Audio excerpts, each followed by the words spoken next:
Okay, welcome to our tutorial on how to do external flow simulation with SolidWorks FlowSim.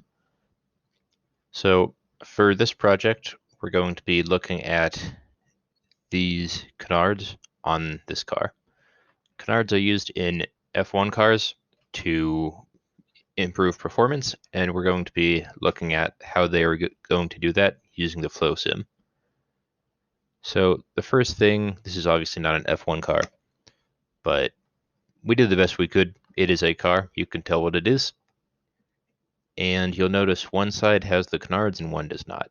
So we're going to be doing a flow simulation on just the right side and then just the left side and then comparing the results.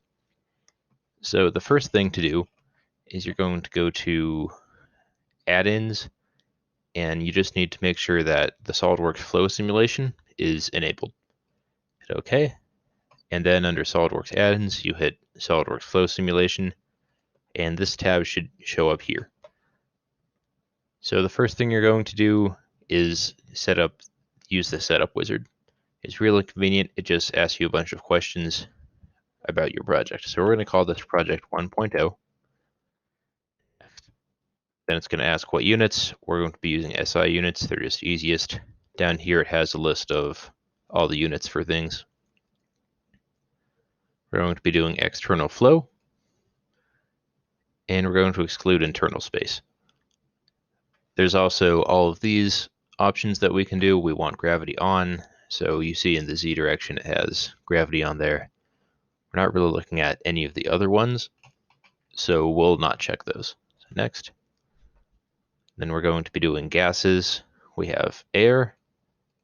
Double click on air, and that's going to be our default fluid. So there's all these other options. We have a bunch of liquids, all sorts of things. If there's something you wanted that's not on there, you can hit new, but there's just a ton of them in here that would be really useful in a lot of cases, like olive oil, blood, so many things. Flow type, laminar and turbulent, there's going to be both. And we'll check humidity, as that makes our model more realistic. Next.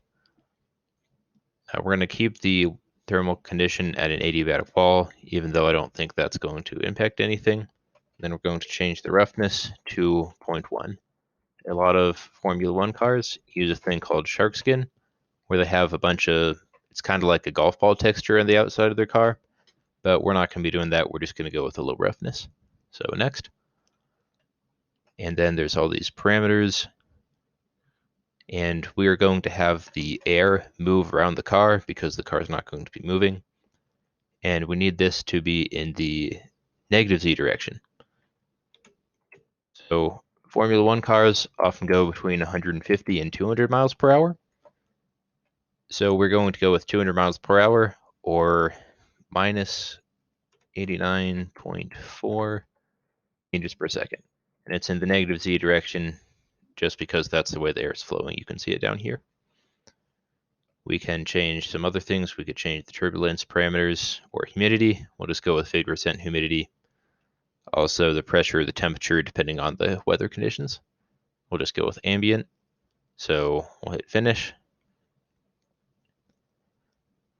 And yeah, now we have a flow simulation. Now this is a very large domain. So the first thing I want to do is change this domain. So I'm going to look at the front view, zoom out a bit, and change this so that we're only looking at the right half of the car. So we're only looking at the side with the canards right now.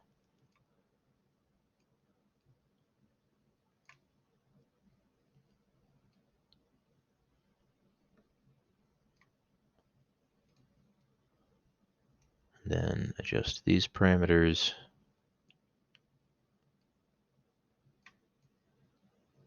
Okay, that looks pretty good. So now that is our domain. You can add some fluid subdomains or some boundary conditions. We're not going to be using those. They're not really necessary for this simulation. But we are going to change the mesh.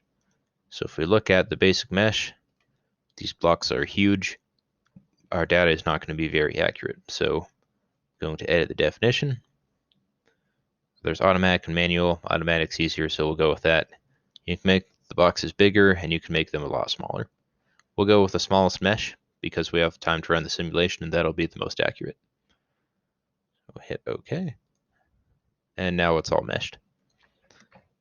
And down here, if we expand results, there's all these things we can look at, but you'll notice it says results not loaded. So we have to run this simulation first.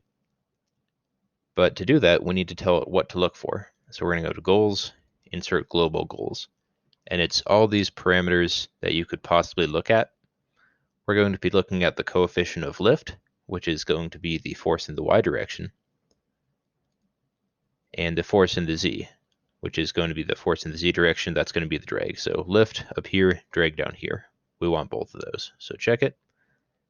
And then we will go up here to Project, right-click, and run the simulation.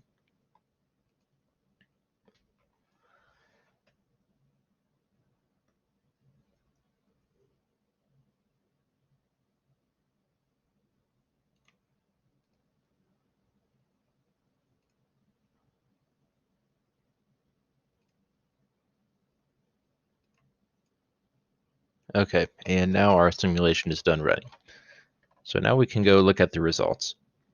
So if we go over to Goal Plots, Insert, and we want to look at all of these, and we can actually export it to an Excel file. So we'll do that, and this will come up.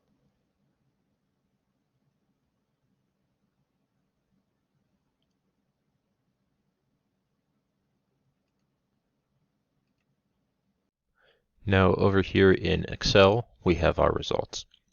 So the GG force in the y direction, that's going to be our lift.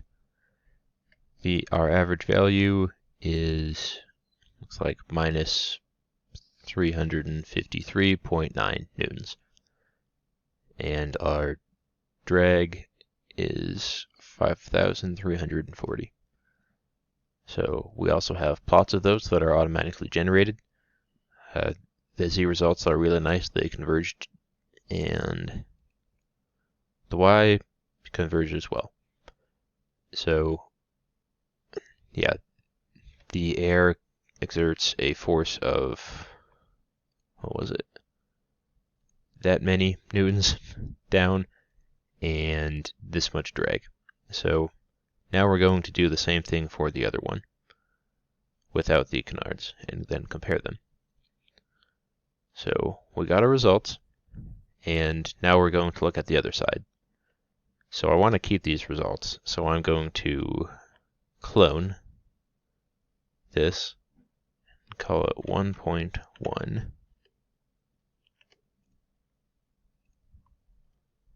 Okay, so now we're just going to switch the domain to the other side.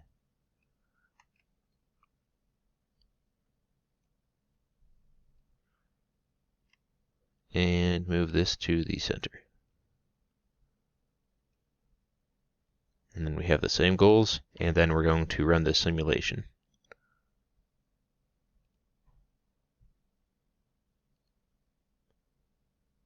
And that is running. And now it looks like the simulation is done running. So we'll go out of that and go look at our results in Excel.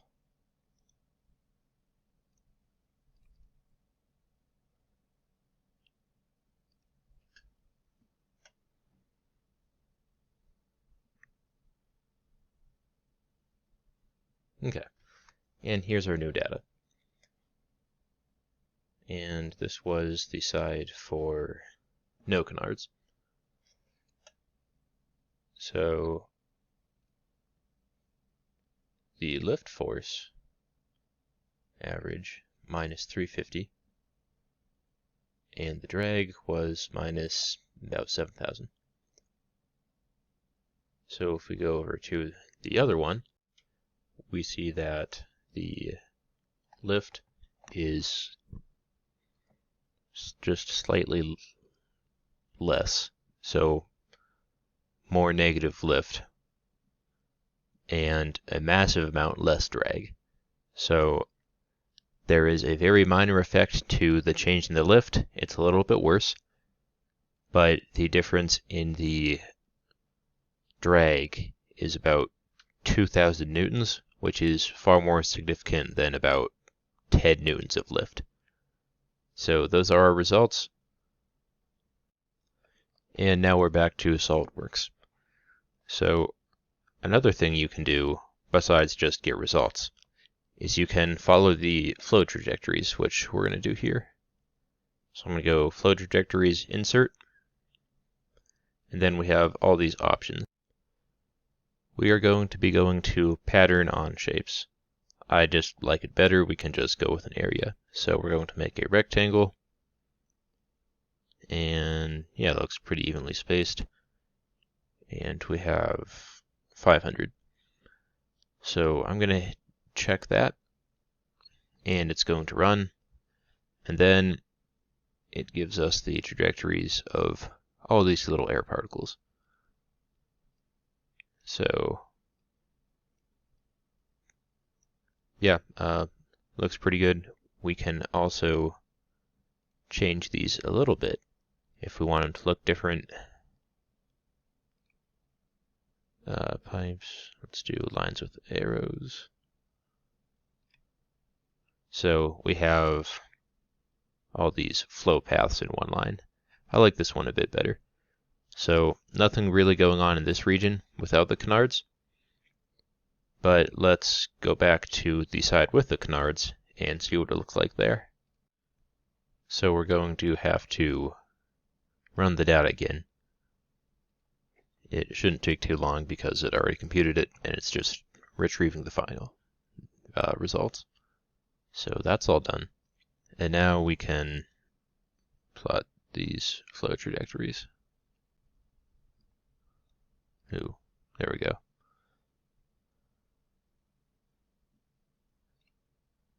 And over here, there's not a whole lot of flow trajectories, but we can see that these do direct the air up a little more, reduce drag, and add a little bit or take away a little bit of lift.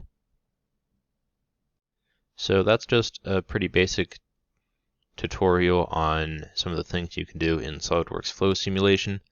We went over how to make a simulation, how we can use symmetry to lessen the computing time because we only had to do half at a time, and how to look at your results on Excel, and also how to plot the flow particles, the flow trajectories.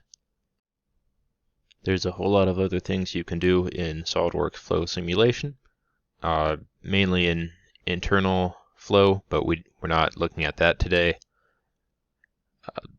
Ton of other things you can make, animations, you can get a ton of different results. But yeah, this is our tutorial on how to use external flow in SolidWorks Flow Simulation. Thank you.